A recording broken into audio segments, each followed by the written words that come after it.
मित्रों प्रणाम। लोक व्यवहार और विषमताएं के नए एपिसोड में आपका स्वागत है। आज का हमारा विषय है, क्या विद्यालयों में पढ़ाए जाने चाहिए ठगी से बचने के विषय। कृपया चैनल को सब्सक्राइब कर लें और बेल आइकॉन को भी प्रेस कर लें। मित्रों, क्या आज हमें स्कूलों में ठगी और धोखाधड़ी से बचने के उपाय नहीं पढ़ाए जाने चाहिए? क्योंकि फिजिक्स, केमिस्ट्री, बायोलॉजी, मैथ और लिटरेचर हमें इस समाज में फैले हुए धोखेबाज और ठगों से बचने में कोई मदद नहीं करते।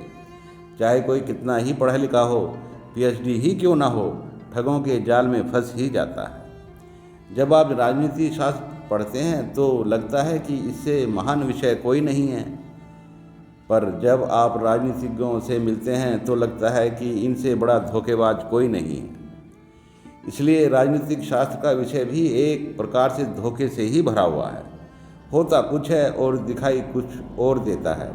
इसलिए आज जीवन की ईमानदारी को बचाने के लिए ठगों से बचने के विषय में भी स्कूलों में पढ़ाया जाना चाहिए।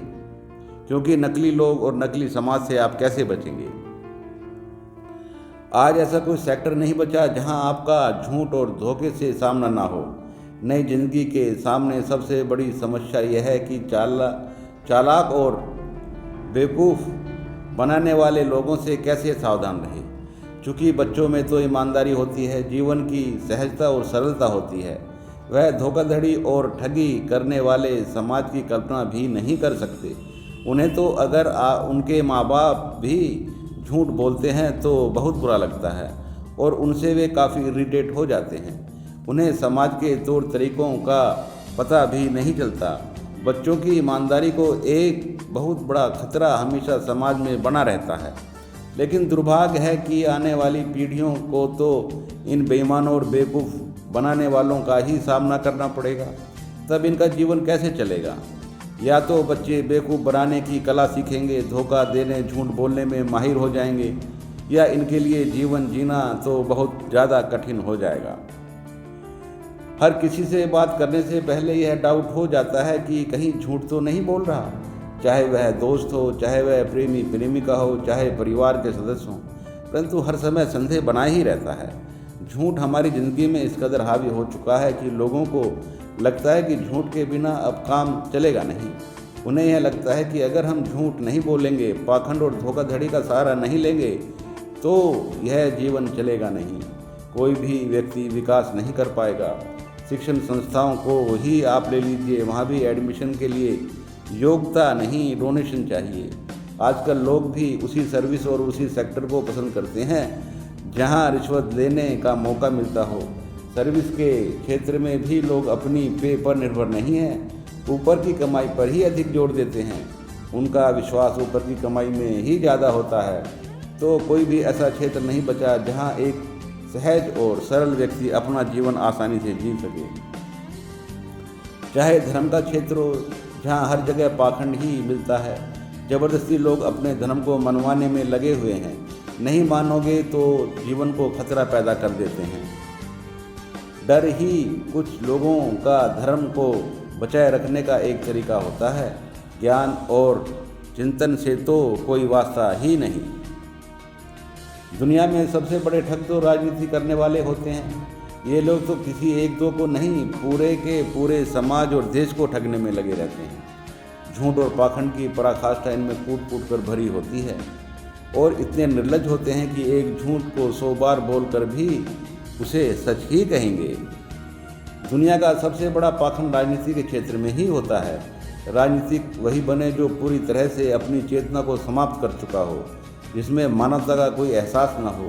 यदि कोई गलती से ईमानदार व्यक्ति राजनीति में आ ही गया तो समझो उसका तो बुरा हाल हो जाएगा, क्योंकि उसके चारों तरफ बेईमान ही बेईमान लोग रहेंगे और लालच से भरे हुए क्रूर अमानवतावादी लोग ही रहेंगे।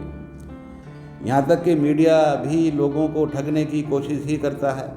मीडिया भी अपने एजेंडे पर काम करता है। वह भी लोगों को बेवकूफ़ बनाने और राजनीतिक दलों के एजेंडे को सेट करने में ही लगा रहता है। न्यूज़ चैनल ईमानदारी से न्यूज़ दिखाने से अधिक प्रचार प्रसार तंत्र के माध्यम बन गए हैं। आजकल के न्यूज़ एंकर नहीं, बल्कि मदारी और जमूरे का खेल दिखाने वाले सड़क छाप जोकर हो गए हैं। इस माहौल में आने वाली पीढ़ियां कैसे बचेंगी? यह एक बड़ा प्रश्न बन गया है। उनको तो ईमानदारी से जीवन जीने का मौका ही नहीं मिलेगा। वह तो जीवन की सबसे बड़ी समृद्धि से वंचित ही रह जाएंगे। परंतु थोड़ी बहुत उम्मीद तो हर जीवन के हर क्षेत्र में बनी ही रहती है। 100% बेईमान तो किसी भी क्षेत्र में नहीं होते। हर क्षेत्र में कुछ ना कुछ ईमानदार लोग भी होते हैं, चाहे वह राजनीति का क्षेत्र हो, चाहे वह धर्म का क्षेत्र हो, चाहे वह मीडिया का क्षेत्र हो, चाहे वह शिक्षा का क्षेत्र हो।